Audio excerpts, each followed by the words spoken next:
5 na ward 8 ni karibu wanafunzi katika zile shule za mchana. Pia kila mmoja wale wanafunzi wako katika shule za bweni schools na pia shilingi 800. Katika kila wadi tunatoa wanafunzi 100. Ukipiga hesabu ni ward 8 ni wanafunzi 800 ambao tuko tunawalipia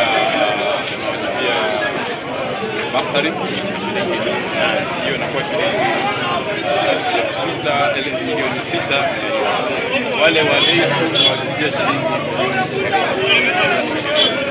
Wale wa universities na colleges tunachukua wanafunzi 200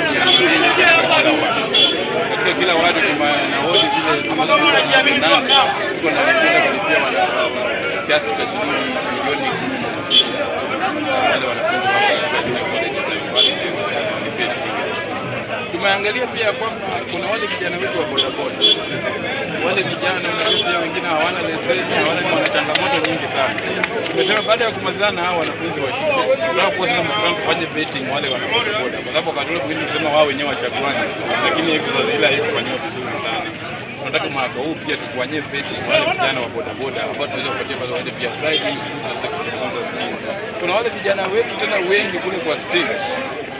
Kwa vijana wetu wengi tena kule kwa stage wanang'ang'ana, wanakaa kule pale hawana kupata leseni, pia tuwapeleke driving school. Na pia katika hizi wadi zetu zote kuna vijana tu ambao wamaliza labda shule, ako tu nyumbani haja apply basari kwa sababu anafikia basari ni wale wenye bado wale kwa shule. Tunataka pia kuwatafuta hao kwa na statistics ili waende wasome at least ni skill, hata kama wanapenda kusoma computer wasome hizo skills waweze kutegemea. Pia tumesema kwamba kuna watoto wengi sana wenye labda hawajaenda shule na wako tu vijijini. Tumeamrisha wale machiefs na wazazi kutafuta wale watoto, kwa sababu kila mtoto katika constituency ya Kanduyi aweze kwenda shule, aweze kujipatia. Kuna wale ambao wako tu kule vijijini hawajulikani kabisa. Tumefuata hapa machiefs na assistant chief, tumeambia waangalie kwa kule vijijini kule ndani wale watu wenye hawajaenda shuleni, tuwafanyie affirmative action ili waweze kwenda shule. Kuna mashule nyingi sana huko ndani pia wanafunzi hawajaenda labda wasifanye vizuri. Ili kuamsha shule zetu tunataka kufanya ile inaitwa affirmative action. Mwanafunzi mzazi akipeleka huko mwanafunzi tunamlipia karo ili zile shule pia ziweze kuamka, kwa sababu unajua mashule nyingi za hii wanafunzi baada ya mfumo mpya wa elimu wanafunzi shule nyingi hazina wanafunzi. Tunasema wale wanaenda kwa hizo mashule tuwafanyie affirmative action. Tunataka kila mwanafunzi, kila mtoto akuje aweze kwenda shule. Tumehakikisha pia tukizidi kusonga mbele, tunataka sasa kuanza kufocus kwa sababu mtaala wa CBE ina changamoto nyingi za mtaala mpya. Tunataka sasa kwenda kufocus kuhakikisha kila shule tunaanza kujenga mahabara na library. Mahabara tu lazima ziwe, kwa sababu vile hii mfumo wa elimu unaenda lazima tuweke maneno ya science kabisa. Tumewarai pia wazazi pia wajukumike waweze kujaribu kama tulipia kama ni shilingi 8,000 ama 9,000.